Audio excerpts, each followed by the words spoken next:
Welcome back to Apex Sci-Fi. We dream of teleportation. The ability to be in New York for breakfast and Tokyo for lunch. The death of the commute. The ultimate freedom. But there is a philosophical question that scientists and engineers ignore. A question known as the ship of Theseus. If you dismantle a person atom by atom and rebuild them somewhere else, did you move them? Or did you kill them and build a photocopy? We tell ourselves it's safe. We tell ourselves it's just transit. But what happens when the machine works perfectly, except for the part where it destroys the original? What happens when you look at the screen and see yourself walking away, living your life, kissing your wife while you are still trapped in the departure booth? Today's story is a claustrophobic nightmare about identity, bureaucracy, and the terrifying cost of convenience. If you would never step into a teleporter, hit that like button. You are the smart ones. If you think you'd risk it, subscribe. But be warned, refunds are not available after disintegration. The transit hub at Grand Central Station smelled of ozone and cheap coffee. Caleb checked his watch. 7:45 a.m. He was cutting it close.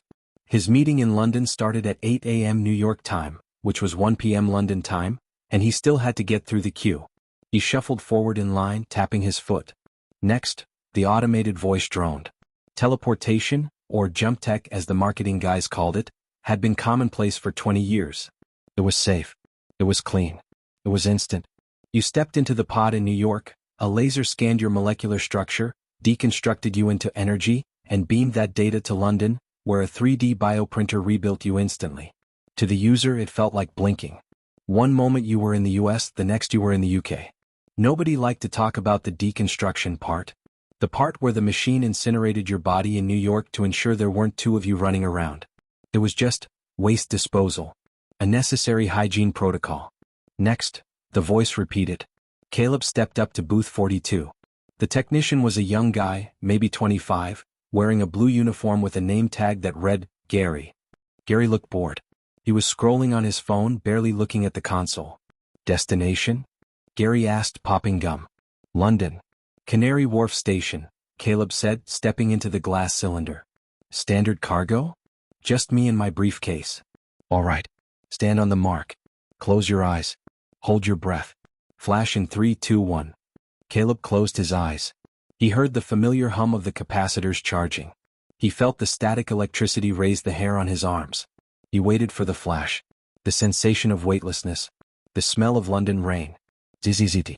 A loud, harsh buzz echoed in the booth. The lights flickered. Caleb opened his eyes. He was still in New York. He was still in the glass booth. Outside, Gary was frantically tapping on his console. His bored expression was gone, replaced by confusion and then pure, white-knuckled panic. Did it work? Caleb asked, his voice muffled by the glass. Hey, Gary. Did I jump? Gary didn't answer.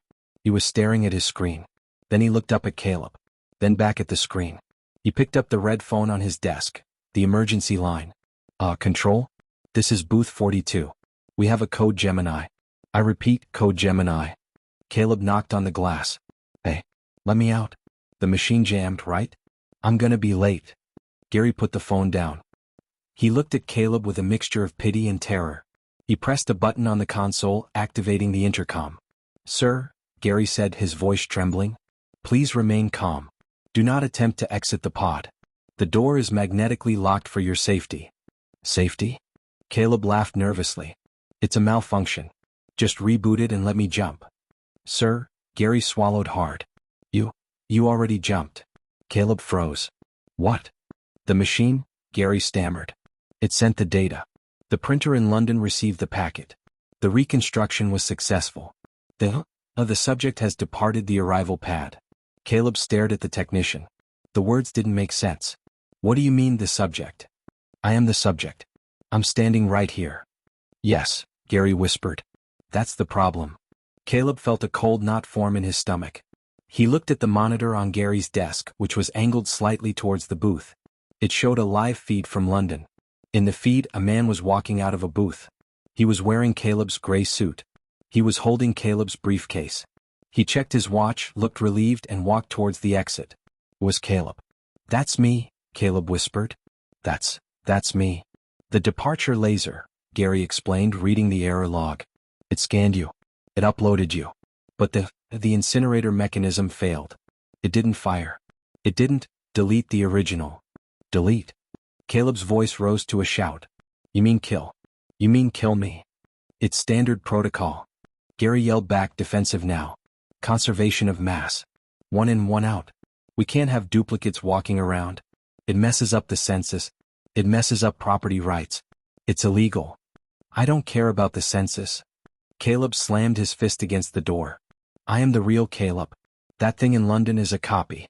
It's a Xerox. I am the original. Gary looked at his screen. Actually, sir. Legally speaking, the moment the transfer is verified, the legal identity of Caleb Thorne transfers to the arrival point. The entity in the departure booth is classified as bio-waste. Bio-waste. Caleb screamed. I have memories. I have a scar on my knee from when I was 7. I love my wife. So does he. Gary pointed at the London screen. He has all your memories up to the moment of the scan. He loves your wife too. In fact, he's probably calling her right now to say he arrived safely. Caleb frantically patted his pockets. He pulled out his phone. He dialed his wife, Sarah. Rang. Hello. Sarah's voice. Sarah. Caleb cried. Sarah, listen to me, something happened at the station. Caleb? Sarah sounded confused. Wait, honey, didn't you just text me? I got a message saying, landed safely, heading to meeting like 30 seconds ago. Caleb felt the blood drain from his face. No, Sarah, that wasn't me. That was the copy. I'm still in New York. I'm stuck in the machine. Caleb, stop joking, Sarah laughed. The signal is bad. I'll see you tonight. Love you. Click. She hung up.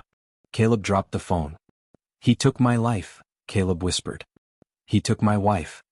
He is you, sir, Gary said softly. From his perspective, nothing went wrong.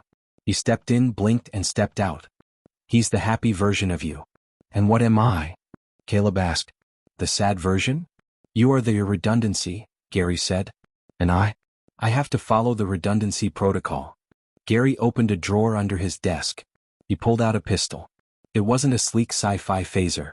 It was a blocky, ugly industrial pistol designed for one thing: euthanizing livestock. Whoa, whoa. Caleb backed up against the rear wall of the pod. Gary, don't do this. You're not a murderer. I'm not, Gary cried, tears streaming down his face. I'm a transit technician. This is part of the job description. Section 9, paragraph C. In the event of incineration failure, manual termination is required to prevent paradox. Paradox? Caleb yelled. There is no paradox. Just let me go. I'll move to Mexico. I'll change my name. I won't go near him. You can't. Gary shook the gun. Your biometric data is identical. If you buy a coffee, his bank account gets charged. If you get arrested, he goes to jail. There is only one social security number. The system can't handle 2 of you. Then kill him. Caleb pointed at the screen. Call London security. Tell them to shoot the clone. We can't. Gary sobbed. He's already left the station. He's in the public.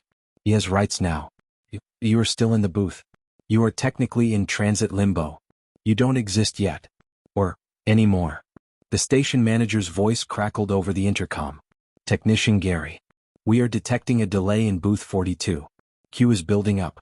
Resolve the issue immediately or you are fired. Gary looked at the ceiling, then at Caleb. I have a kid, Gary whispered. I need this job. He walked up to the glass. He pressed the gun against the ventilation port, a small slot designed for air but big enough for a barrel. Gary, look at me, Caleb pleaded, staring into the kid's eyes. I am real. I am breathing. I'm scared. Please. Gary's hand shook violently. I'm sorry, Gary said. I'm so sorry. Please close your eyes. It's supposed to be instant. Caleb didn't close his eyes. He stared at the barrel. He thought about the other Caleb. The one in London. That Caleb was walking into a boardroom right now. That Caleb was going to order a bagel. That Caleb was going to go home and kiss Sarah. That Caleb was the success. This Caleb was the error. It's not fair, Caleb whispered. I know, Gary said. Click. The gun misfired. A hollow click echoed in the silent station. Gary looked at the gun. Oh God. He tried to rack the slide. His hands were slippery with sweat. Caleb saw his chance. He lunged at the door. He smashed his briefcase against the glass. Thud. Thud. Help me. Caleb screamed to the people in the queue outside. He's trying to kill me. The people in line looked up. They saw a man in a booth screaming.